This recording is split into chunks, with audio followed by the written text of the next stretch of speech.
God is moving. It's Young People Nation. Welcome to Young People Nation.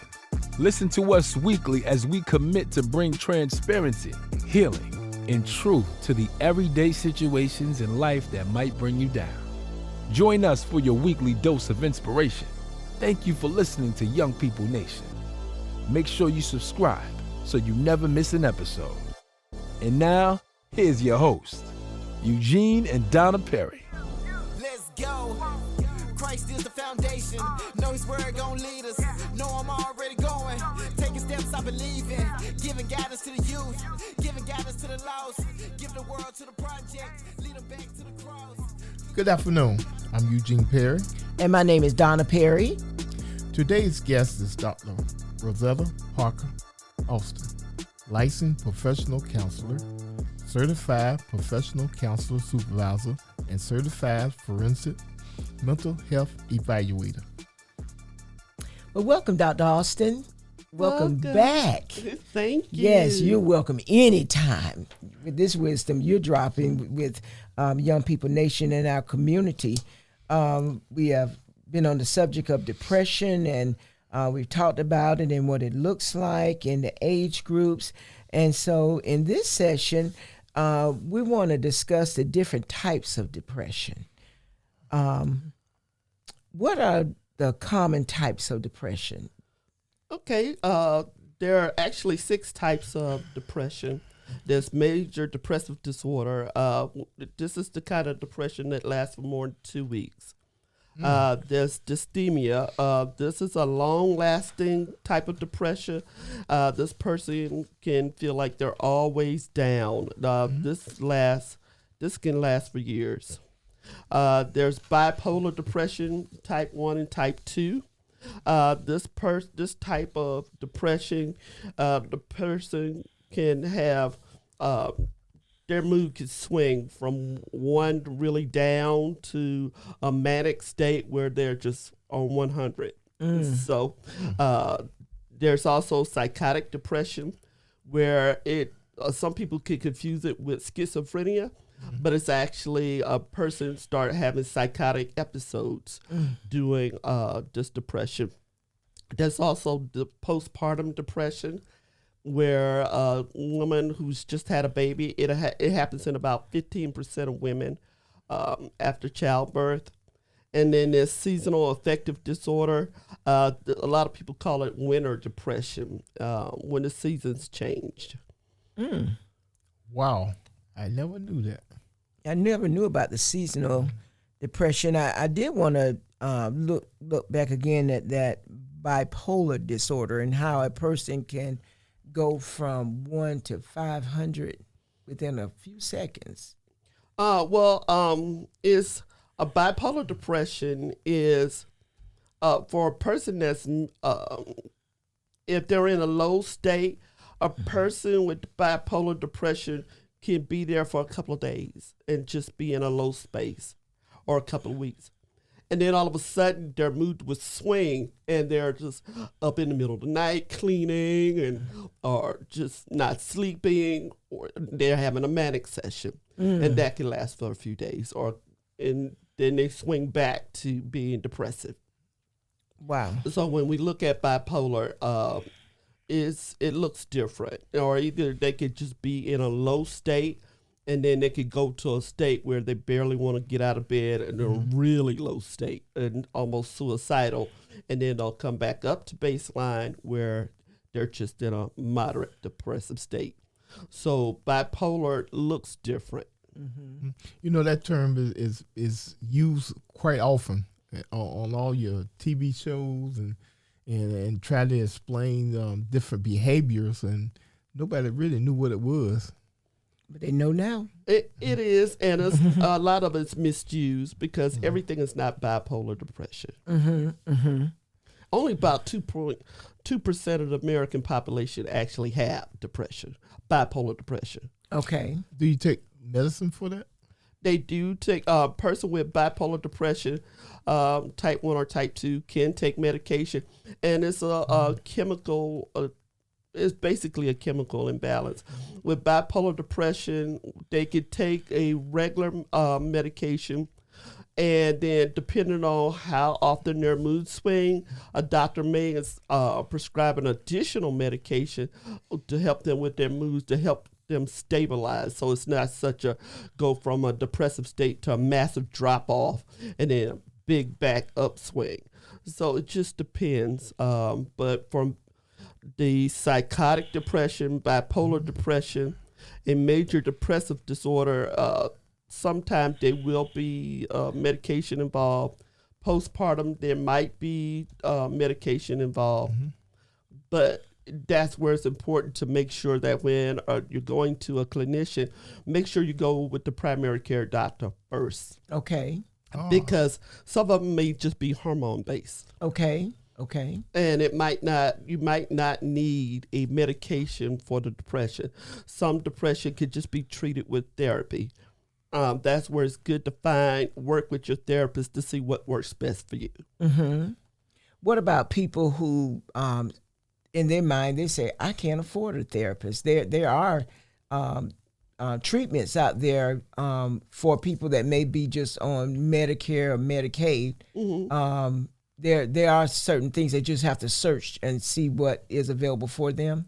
Believe it or not, there are therapists that, like myself and several others in the community, where we do pro bono counseling. Mm-hmm. And some church groups do counseling.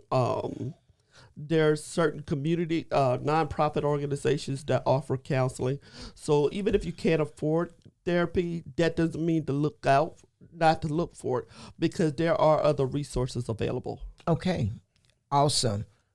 So there is an answer. There is someone that you can reach out to get the necessary help, and you do not have to suffer in silence. You don't have to suffer in silence. And I will tell you, the community of clinicians that I work with, every last one of us, we have a listing that if you can't afford, say you don't have insurance and you want to pay out of pocket, we have references of counselors who are willing to take people who pay out of pocket. If you can't afford counseling at all, we have references where we can refer you. So just because you don't know those resources, reach out to a therapist and they can help you find those resources. Can they reach out to their, like you said, primary care doctor, or could you repeat that again, how a person that doesn't have the funds for counseling? The first step is to always start with your doctor. Mm-hmm. Whether you're Medicaid, Medicare, whatever, or you're just going into the emergency room, make sure you start off with the doctor first, mm-hmm. because some stuff can be ruled out with medical treatment. Okay. But because even with therapy, when you look at the body holistically, the human body is so unique. You mm-hmm. need to make sure you have all your bases covered. Mm-hmm. And I would be in error to tell somebody, oh, you just need therapy, you don't need to go to your doctor. That would just be wrong. Mm-hmm. Mm-hmm. Because if a person had a broken leg, I wouldn't tell you not to go get checked. I would say go to the doctor and see what needs to be aligned first. Mm-hmm. Same principle with counseling. Go to your doctor so we can see what needs to be aligned first. Mm-hmm. And then your primary care can refer you out. Or if your primary care doesn't know of a person, that's where Google or Bing or Yahoo search, the search engine is full of clinicians. And don't necessarily just look for a Christian counselor if you're Christian or Buddhist or whatever. Don't just look for a counselor based on your religion. Look for a counselor that has the credentials. Mm-hmm. Psychology Today is a good resource to look on. There's the American Psychological Society. That's a good resource to look on. But if you just get on the internet and start searching for therapists, make sure that it is a licensed counselor or a licensed therapy, because a coach is not the same as a therapist. Ooh, a coach. Where do you find that most of the time? Talking about like a life coach. Yes. Okay. Because a life coach cannot give you, they're not legally licensed to give you counseling advice. A person who is a mental health clinician has to go through strict training. We have to maintain so many CEUs. Just because you get your license does not mean the training stops. You're always in training. And you want to make sure that you have a clinician that's always in training. You know, that falls under athletics. That football, that basketball coach, or that track coach fall right in that category because that's the person that athlete listen to 24 hours a day. If they come out and say, hey, you need to run at 12 o'clock midnight, they be there and do whatever. It takes such a gratifying element in their life that coach is mama, daddy, aunt, uncle, everything. Yeah, and it's important to make sure that you're not relying on mental health advice from a coach. Oh, yeah. As she said, not life coach, but a licensed therapist. A licensed therapist, a licensed counselor, could be a licensed clinical social worker, but someone in the mental health field. You know, but that'll fall really under the religious episode there. If that pastor or that bishop or that person sitting in that position isn't licensed, but they give advice because of their religious position. That is true. Clergy are allowed to give spiritual guidance and spiritual advice, but only mental health clinicians have, in the state of Georgia, they're the only ones allowed to use the term counsel. Right. That is a protected term. But you know, we fall on that in the military because that counseling can be by the NCO or some higher officer with the individual soldier. It really a fine line there because this takes it to another level. It is. So you want to make sure that you have a credentialed therapist if you're going to get mental health assistance, because I would not want a shade tree mechanic working on my vehicle. There's nothing wrong with a shade tree mechanic, but I know that I'm going to the mechanic who is trained to work on my vehicle. Right. Yes. And so that way I can shortcut any additional issues. My mechanic is trained to work on my vehicle. Well, same thing with the mental health clinician. We're trained to deal with mental health issues. But you know, you just gave me a great insight there. Everybody's really seen that movie Full Metal Jacket, and where the NCOB had the troops in the bay of basic training, just dogging them out and all. And he's father, mother, aunt, uncle, counselor, everything right there. But see, you know, that's a great thing that you just mentioned. Therapists, we have to be mindful that we don't have dual relationships. Right. So your therapist is just going to be your therapist. They're not going to be your best friend. They're not going to be, somebody you can pick up the phone and just call any kind of time. A therapist has to be mindful, and it's not because they're being antisocial. It's just that we have strict professional guidelines that we have to follow. Yes, we experienced that with a young lady that was we know that's she's a social worker, but she has her certification in therapy. But what she did express, it was some type of celebration we was having, and she said exactly what you just said. Long as she was counseling that family member, she didn't feel it was wise for her to be a part of what we were about to celebrate.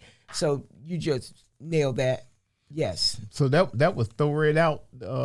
Say for instance, if your uncle was a counselor, he couldn't counsel you as being a relative. That's it. Mm-hmm. That is so key because if you have a member of your family who's a mental health clinician, they should not be counseling you. Mm-hmm. They should be referring you to a counselor because that's engaging in a dual relationship. It's not saying that they can't. It's their license. They can do whatever they want to do. Mm-hmm. But professionally, I would not counsel a member of my family because I have a list of counselors that I trust that would be the person that I would refer out to. Because when you're counseling somebody that you're close to and that you know, you're going to use inside information in their counseling process. Because, or you're going to use, and it's not intentional, you're going to use what you think is best for them in their counseling process. Whereas if you have a neutral party who is the counselor, they are trained to listen to the things that you're saying and not saying. Wow. And that's why it's so important not to just get a counselor who looks like you. It's important to get a counselor who's listening. I can see in an incident like that your whole business, every member of your family will know it before nightfall. Really. One of these depressions, postpartum depression. I know that men know nothing about that whatsoever. I'm not being crazy or speaking out of line or anything like that. But men, the way they raise and the way they look at things, they do not understand that. They try their best, but speaking from a male perspective, they cannot begin to understand that. I believe a woman will have to tell them, or a woman counselor will have to tell them about it, because we are so stuck on your third down and 15 yards to go, or who's taking the last shot of the game. That this postpartum depression, it can't. I believe it cannot be sucked up and drive on. You can't take it, take it in stride, and all like that, because men have been conditioned to take punishment and keep going like nothing happened. and I believe women don't function like that, and it causes problems. With postpartum depression, because it happens right after childbirth, it's important for a male or female, whoever's in the life of that young mother, because not every woman is married who's having a child. Whoever is in her support system, it's important for them to be there and listen to her. Because what is, like you said, you can't just tell the young mother to suck it up, because if she doesn't have it in her to take care of her child, that could actually affect the child's development. Right. So we want to let her know it's okay. It's a safe place. If you're struggling and you're mentally feeling like something's out of sort and you're just not excited about this new baby, it's time to reach out for some help. And that happens a lot more often than we even talk about. 15% of the women who have a child may experience postpartum. Didn't say they always, but 15% of the women do. So if a person's listening and they have postpartum depression, they're not alone. Dr. Austin, you made mention about the toolbox, and at the end of all our sessions, we're looking at how can we help our community. We've given out the suicide number, the text number. Our daughter spoke to us in reference to the tools their counselors gave them to help them in their battle with depression. And you made mention of the toolbox and how everybody's toolbox does not look the same. And you made mention of pictures, jewelries, items, or something of great meaning to you as an individual. Could you expound on that again, please, for those who missed that session? Okay, for your toolbox, if you're dealing with depression, your counselor is going to help you develop a toolbox.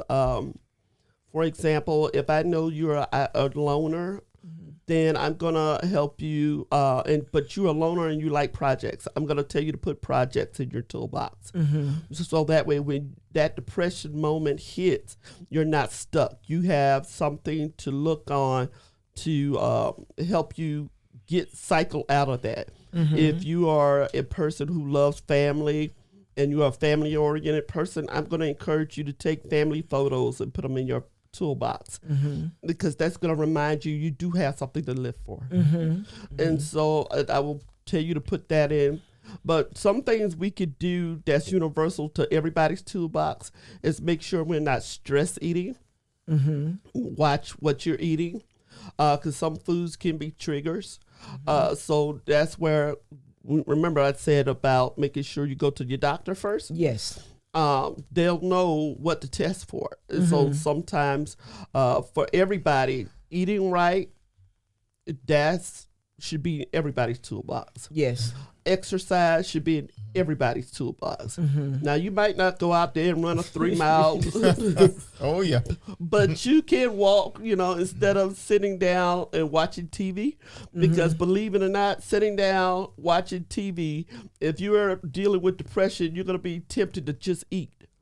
Have you ever noticed that if you you have a pet at home and you put food in the bowl, they're not going to eat unless they're hungry? Correct.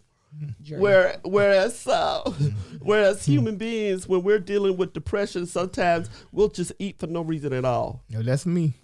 And so it's important to make sure eating right and exercising. And believe it or not, sun is a big tool. Vitamin D. I personally don't like being outside, but I know that sun is a good.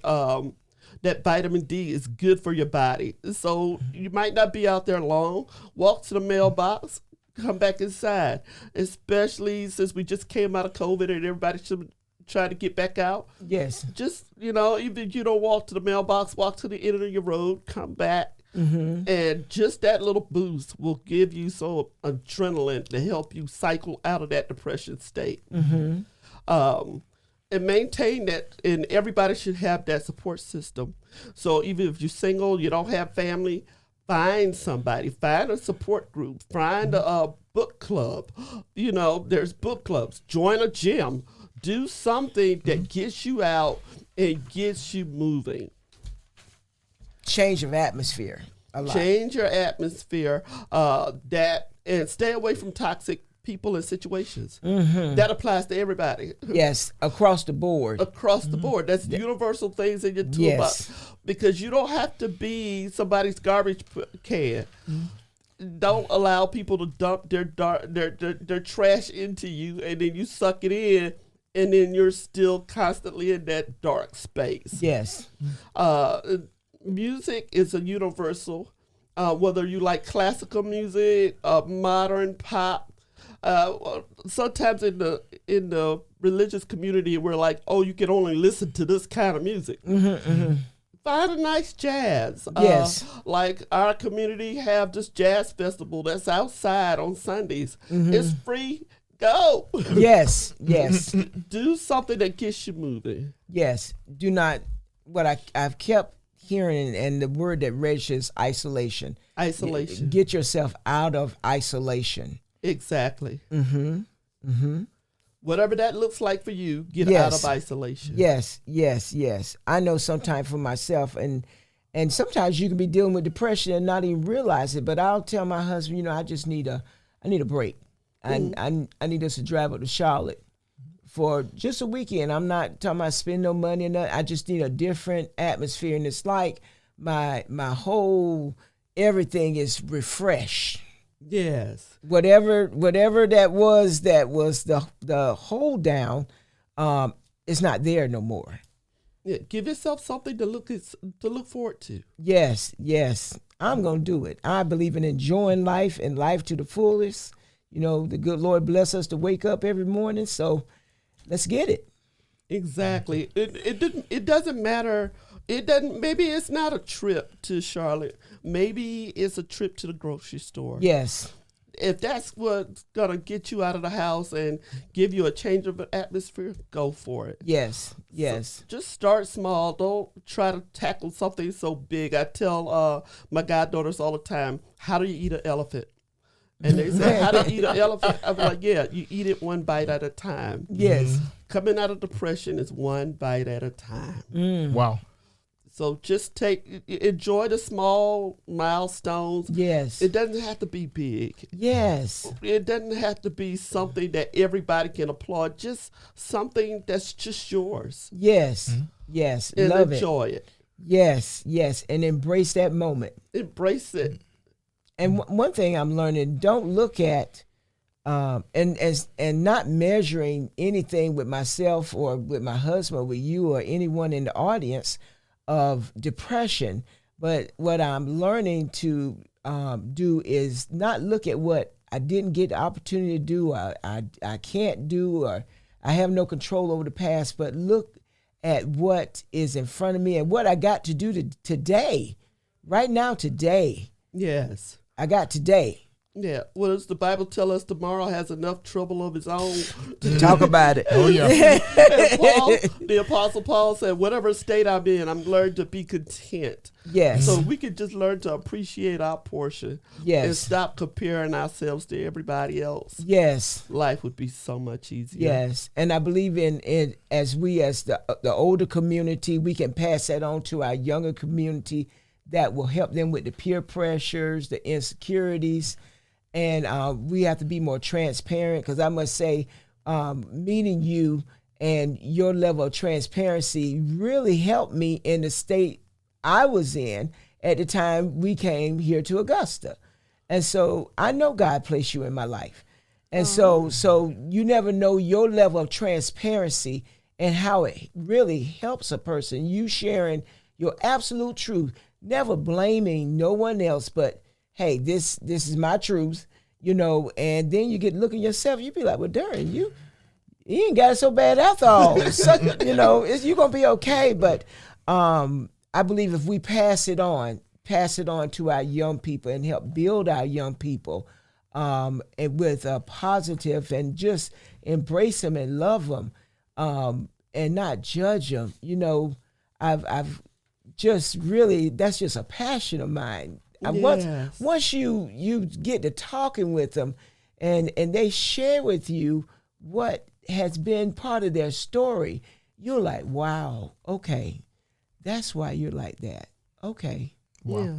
Everybody has a story, and Yes. everybody's story matters. Now, one thing I will say, you can't share your story with everybody. Everybody might not be ready for your testimony. Oh, yeah. So use wisdom, use discernment, and Yes. know when and use the right time. Yes. But everybody has a story. Everybody's stories matter. And if we could just get away from that, oh, you got to learn it and figure it out for yourself. Why do I have to let you burn your hand on the stove when I've already burnt my hand? I can tell you that stove is hot. Don't touch it. Right. And you're correct, because everybody can't handle where you've been. And so you are absolutely correct, because I'm aware of what my grace area of people is. You understand? And so learning that you can't save everybody, you can't save nobody. However, you cannot embrace everybody. Everybody is not your assignment. That's it. Everybody's not is not your assignment. And so just recognizing, if you're not my assignment, I will send you to, I won't just brush you off. That's it. But I will give you a reference of, this is a place where you can get help for what you just expressed to me. Yes. Because that's what, I go back to the young lady at Best Buy, that not being heard or ignored. We're not to ignore them. They may not be our assignment, but they are somebody's assignment. That's so important, especially if it's somebody who you don't agree with their race, or you don't agree with their sexual preferences. Mm-hmm. Don't dismiss people.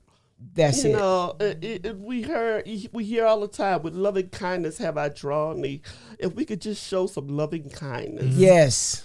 Yes, it goes a long way with people, and you tend to get along a lot better by just showing love and kindness.